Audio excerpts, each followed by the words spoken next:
This just speaks to the complete disaster of the history of hypocrisy and racism in Hollywood that has long existed. Someone from the WGA, I think actually several people from the WGA are reaching out to Chris and Alan and talking about this checklist that went out. They're wanting people to quantify all of their immutable characteristics, everything about them, so that they can classify whether or not they should be put in for certain jobs. They want to know if you're white. They want to know if you're gay. They want to know. They want to know everything about you and who you sleep with, so they can figure out whether or not you can write. This came out from Anonymous. This was not written by Chris or Alan, as far as I understand here, but it's as amazing article. For the last 20 years, I've been a working professional screenwriter. Between 2004 and 2018, I was sent on hundreds of meetings with some of the best studio executives, producers, and directors in the business. I loved it. It was an opportunity to chat with like-minded people who love film, grew up with movies, and were making them at the highest level. We'd discuss ideas, plot, characters, and their arcs, and who's the audience. Maybe chat about subtext and themes. It felt like an episode of Jon Favreau's Dinner for Five. Hey, there's that name again. Sometimes you would end up getting work. Other times you made a great connection. Everyone was intelligent, film and TV savvy, and had a deep understanding of the business side of the industry. In 2019, things started to change, and quickly.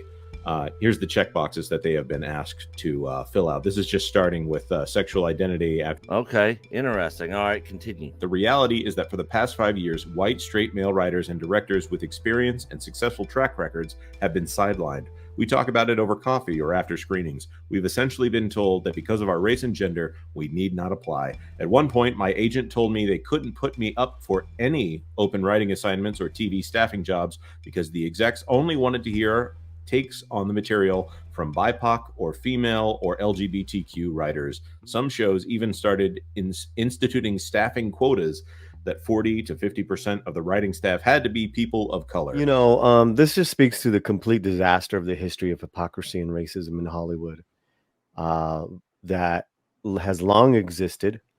And now it's the same, but run by white liberals who haven't a clue as to, even if their intentions are good intentions. Mm-hmm. Like, we're being nice. The other side of it is that they're ushering just their own political and social agenda. So it's probably a mixture of both.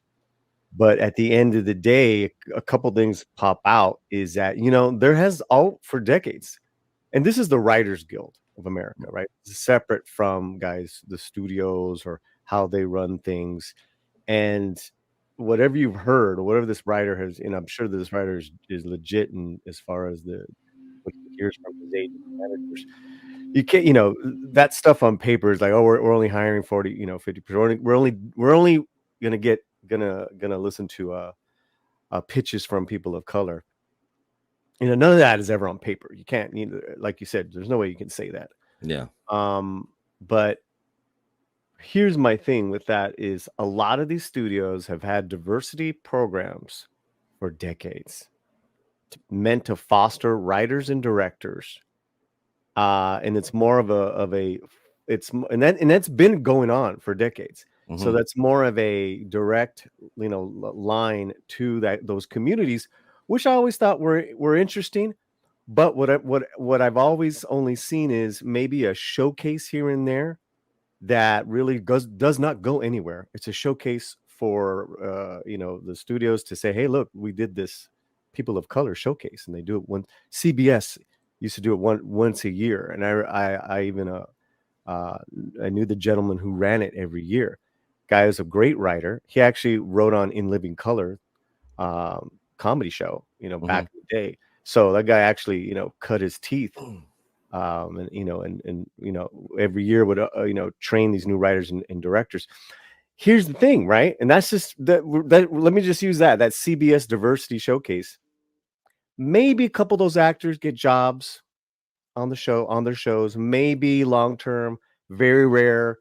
Because you really can't push a talent like that because they're either going to take off or not. But as far as writing and directing, even more rare.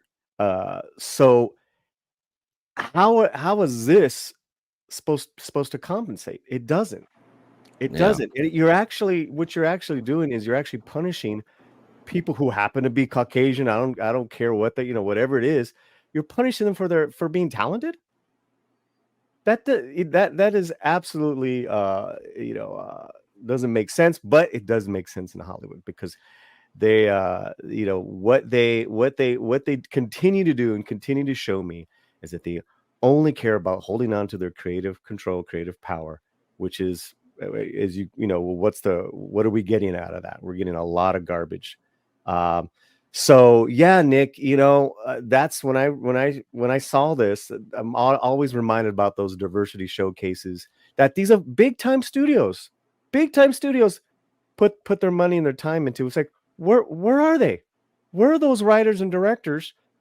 Did they, did Ava DuVernay come out of that? Who came out of that?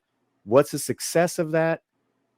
As opposed to this punishing, writers, and mind you, writers who work their ass off to get into the Writers Guild, who got to pay their dues, who got to pay this, but pay that.